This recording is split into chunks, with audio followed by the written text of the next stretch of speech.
अब मैं जंगल के दुलारे और गंगापुर के विकास पुरुष, कोरोना योद्धा और हर भर की आवाज उठाने वाले लाडले विधायक, चाहे काम छोटा हो चाहे बड़ा हो, चाहे काम दलित का हो चाहे सवर्ण का हो, कोई जातिवाद में नहीं देखते हुए इनके दर पर जो पीड़े लेकर आए उनके साथ लगने वाले जंगल के दुलारे माननीय श्री रामकृष्ण मीणा जी निवेदन करूंगा, इस काले कानून के खिलाफ दो शब्द बोले। आदरणीय रामकृष्ण मीणा।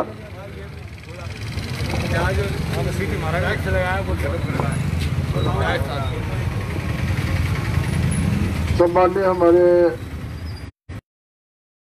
अध्यक्ष जी, कार्यकारिणी, सभी व्यापारी बंधुओं, मजदूर भाइयों, किसानों, उपस्थित सभी साथियों, आज बहुत दुख के साथ हम सब लोगों को, व्यापारी, किसान, मजदूर, पल्लेदार, सब लोगों को सड़क पर उतरना पड़ा। केंद्र की भाजपा ने, आदरणीय नरेंद्र जी मोदी ने 3 अध्यादेश जारी करके किसानों का, व्यापारियों का, पल्लेदारों का, मजदूरों का गला घोटने का काम किया, उनको जड़ से उखाड़ने का काम किया, उनके व्यापार को नष्ट करने का जो काम उसका में वरन देश के कोने कोने द्वारा विरोध किया जा रहा है। आदरणीय मोदी जी से अनुरोध किया जा रहा है कि आप कृषि की नीतियों को समझें, किसानों की परेशानी को समझें, हमारे व्यापारी भाई जो आड़त का काम करते हैं मंडी में उनकी समस्या को समझें, हमारे मजदूर और पल्लेदारों की समस्या को समझें। जिन व्यापारियों का, किसानों का, आड़तियों का बरसों बरस एक पारिवारिक रिश्ता चला आ रहा है, वो अपनी फसल मंडी में लाते हैं, बीच में जो भी कोई जरूरत पड़ी अपने आड़तिये के माध्यम से, खाद है, बीज है, दवाइयाँ हैं, घर में कोई काम आ गया, शादी का, ब्याह का, तो उसमें अपने पैसे ले गए और फसल के टाइम में फसल को ला करके और उससे अपना हिसाब किताब बराबर कर लिया। ये परंपरा हजारों साल से चली आ रही है, उस परंपरा को आपने बर्बाद कर दिया। और मैं आपसे पूछना चाहता हूँ कि आप कॉन्ट्रैक्ट फार्मिंग की बात करते हैं, अगर निजीकरण में जो रेलवे को आपने बेच दिया, एयरपोर्ट को आप बेच रहे हो, देश के सभी प्रतिष्ठित संस्थान हैं उनको आप बेच रहे हो, BSNL को आपने बर्बाद कर दिया, अडानी और अंबानी के लिए हर दरवाजे आपने खोल दिए, और अब ये खेती को भी, जिससे 70% आबादी देश की प्रभावित हो रही है, अगर इस खेती के काम को भी आपने निजीकरण के लिए खोल दिया तो निश्चित रूप से इस देश में बर्बादी हो जाएगी। हजारों, लाखों, करोड़ों किसान वो बर्बाद हो जाएंगे। हमारे जो 50 साल से जो मंडियों का काम था, जो हमारे व्यापारी भाई आड़तिये जिन्होंने बड़ी मुश्किल से अपना व्यापार सेट किया, उनका व्यापार खत्म हो जाएगा। ऐसी सूरत पैदा करके और आप अडानी और अंबानी को आप पनपाना चाहते हो, इस देश को बर्बाद करना चाहते हो, इस देश को लूटने का काम आप कर रहे हो, आपके लोग कर रहे हैं। मैं आपसे अनुरोध करना चाहूँगा कि समय रहते हमारे व्यापारी और किसानों की आवाज़ को समझें, हमारे मजदूरों की आवाज़ को समझें। अगर आपने समय रहते ये कदम नहीं उठाया, इनकी भावनाओं को समझने की कोशिश नहीं की, केवल राजनीतिक और राजनीति की बातें आप करते रहे, तो वो दिन दूर नहीं जो देश का किसान, मजदूर, व्यापारी सड़कों पे उतर करके और आपको बर्बाद करने का काम करेगा। इसलिए मोदी जी, हम आपको इस ज्ञापन के माध्यम से महामहिम राष्ट्रपति जी के नाम, हम गंगापुर के व्यापारियों की तरफ से, हमारे किसान भाइयों की तरफ से, हमारे मजदूर और पल्लेदारों की तरफ से ये ज्ञापन दे करके अनुरोध करेंगे कि आपने जो ये काले कानून पास किए हैं, ये काले कानूनों को वापस लो और हमारे मंडी की जो व्यवस्था पहले से चली आ रही है वो सारी की सारी व्यवस्था को यथावत रखो, जिससे हमारा व्यापारी फलीभूत हो, हमारा किसान फलीभूत हो और हमारी जो व्यवस्था चली आ रही है वो व्यवस्था से हम सब लोगों को फायदा हो। इस ज्ञापन के माध्यम से हम हमारी भावनाओं को आप तक तानाशाही नहीं चलेगी, नहीं चलेगी। किसान कश्मीर जिंदाबाद, जिंदाबाद, जिंदाबाद, कश्मीर जिंदाबाद, जिंदाबाद, जिंदाबाद, व्यापारी एकता जिंदाबाद, जिंदाबाद, जिंदाबाद, मजदूर एकता जिंदाबाद, जिंदाबाद, जिंदाबाद। काला कानून वापस लो, वापस लो, वापस लो, काला कानून वापस लो। वापस लो, वापस लो। आदरणीय माननीय विधायक जी के नेतृत्व में सेंट्रल सरकार द्वारा जो दोहरी नीति का जो कानून बनाया गया है उसके खिलाफ ये आपको ज्ञापन दिया जा रहा है। आदरणीय अडानी और अंबानी ग्रुप को फायदा पहुंचाने के चक्कर में पूरे देश और प्रदेश के व्यापारियों को खत्म किया जा रहा है। आदरणीय अध्यक्ष महोदय, सम्माननीय विधायक महोदय, जैसा कि विदित ध्यान है, अभी सेंट्रल गवर्नमेंट ने 3 विधेयक पास किए हैं। 3 विधेयकों में मंडी का एक विधेयक है, तीनों विधेयक की कृषि संबंधित विधेयक है। बाकी उन तीनों विधेयकों में सेंट्रल गवर्नमेंट ने कानून बनाए हैं जिससे कि मंडियां खत्म हो रही है। हमारा काश्तकार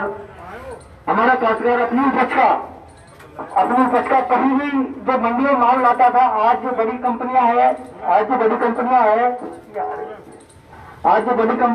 उनके गिरफ्त में, उनके शोषण में आके काम करेगा। आज जो बड़ी मल्टीनेशनल कंपनियां हैं उनके छोटे छोटे गोदाम जिनको वेयर हाउसिंग कहते हैं, जगह खुल जाएंगे। जगह मनमानी दामों से आज वर्षों से काश्तकार मंडी में माल लाता है, अपनी उपज का क्वालिटीज वाइज अपनी उपज का दाम लेके जाता है। आने वाले टाइम में क्या होगा, जैसे ये मल्टीनेशनल की काश्तकार दाम अच्छा माल है उसके दाम में मतलब शोषण किया जाएगा। इस विधेयक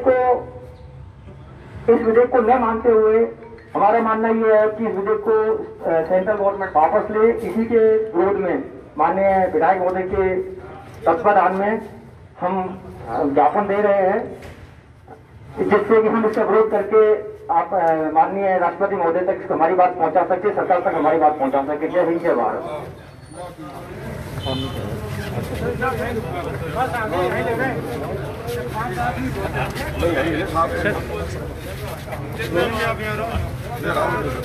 दोस्तों, कृषि नीति के खिलाफ के नेतृत्व में एडीएम साहब को ज्ञापन दिया।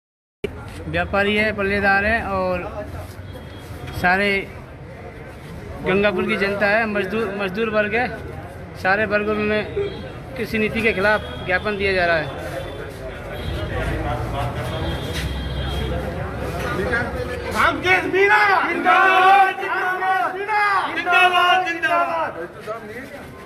दरअसल बीसी चल रही है 70 की, चलो भी बीच में छोड़ के आए।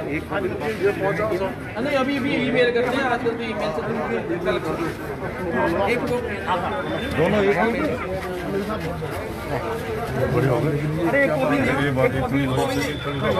अरे सुनो जी, सुनो एमएलए साहब, कृषि नीति के विरोध में क्या कहना चाहेंगे आप?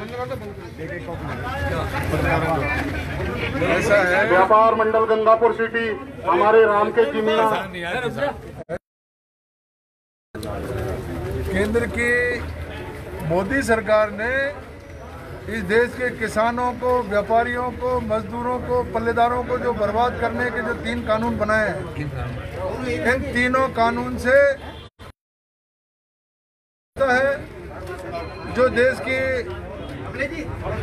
मंडी की जो व्यवस्था है और कृषि जिन्सों का जो कारोबार जो सैकड़ों साल से बहुत विधिवत तरीके से चला आ रहा है, उसको आज तहस नहस करने का काम किया है। ये केवल अडानी और अंबानी के इशारे पे हो रहा है। मोदी जी इस देश में कॉन्ट्रैक्ट फार्मिंग लाना चाहते हैं, हम उसका स्वागत करते हैं, लेकिन आप एमएसपी को दरकिनार नहीं कर सकते, हमारे मंडी के व्यापारियों को दरकिनार नहीं कर सकते, मंडी की जो सुविधाएं उनको दरकिनार नहीं कर सकते। जो किसानों की व्यवस्था है, अगर किसान मंडी में अपना माल बेचना चाहता है, आप कैसे रोक सकते हो उसको? आप रोक नहीं सकते। किसानों की समस्या को समझना पड़ेगा, हमारे व्यापारी भाइयों की समस्या को समझना पड़ेगा। मंडी के जो आड़तियां हैं उनकी समस्या को समझना पड़ेगा।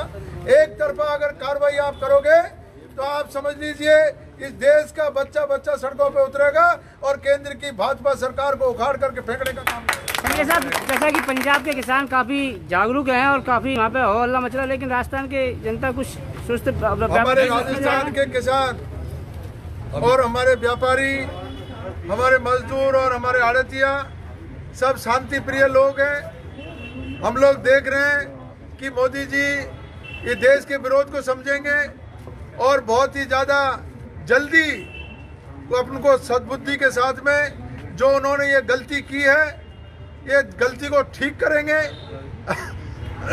अगर उन्होंने ये काले कानून वापस नहीं लिए, अपनी गलती को नहीं सुधारा, तो पंजाब और हरियाणा का किसान तो आंदोलन कर ही रहा है, उससे दुगनी चौगनी ताकत से राजस्थान का किसान और व्यापारी आंदोलन करेगा।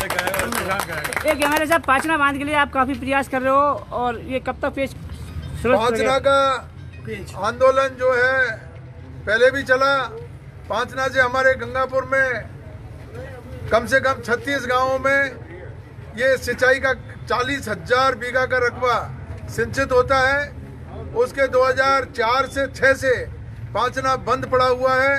मैंने राजस्थान के मुख्यमंत्री जी को और तमाम अधिकारियों को बिल्कुल स्पष्ट ये कहा हुआ है कि पांचना का बांध पूरी तरह भर चुका है, आप जल्दी से जल्दी इसको खोलिए और 40,000 बीघा जमीन के जो मालिक हैं उनको राहत दीजिए। कमांड एरिया के किसानों ने कोई गलती नहीं की है। सरकार ने जब उनसे मांगा तब उन्होंने नहरों के लिए अपनी खेती की जमीन, खातेदारी की जमीन में से उन्होंने जमीन दी है, उनको पानी मिलना चाहिए। हमारे गुडला पांचना संघर्ष समिति के जो लोग वो भाई पानी मांग रहे हैं उनको भी लिफ्ट योजना मंजूर हो चुकी है और उनका काम भी कंप्लीट हो चुका है।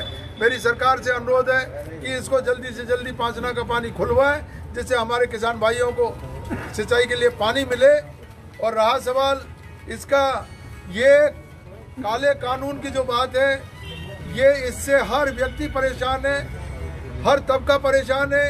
ये केवल एक व्यक्ति है, एक समाज का, एक वर्ग का मामला नहीं है। जिस तरीके से नोटबंदी से पूरे देश की अर्थव्यवस्था चरमरा गई, जीएसटी ने लोगों को मार दिया, और अभी कोरोना के जो इस महामारी ने लोगों को रोजगार से बिल्कुल सड़कों पे ला दिया। अगर ये काले कानून वापस नहीं लिए तो इससे किसान व्यापारी भी उनकी अर्थव्यवस्था तबाह हो जाएगी। मोदी जी कुछ तो शर्म करो। बच्चा बच्चा जब देश का आंदोलन कर रहा है और आप अपनी जिद पे अड़े हुए हो, आपकी जिद को अगर आपने नहीं ठीक किया तो ये देश की जनता आपको ठीक कर देगी। मोदी तेरी ये मनमानी नहीं चलानी, नहीं चलानी। जिंदाबाद जिंदाबाद। एमएलए साहब, मऊ का अंडरपास गंगापुर की जनता को मिल सकेगा? मऊ का अंडरपास बहुत जल्दी बनाएंगे। हमने पहले भी इसको 2013 में चालू किया था और इसका बजट पास किया था। इस बजट को भाजपा की सरकार ने आकर के दूसरे कामों में लगा दिया। अब मुझे नए सिरे से इसका बजट पास कराना पड़ेगा। जल्दी ही ये बजट पास करा करके और मऊ का अंडरपास हम लोग चालू करेंगे। रामगढ़ बीड़ा जिंदाबाद।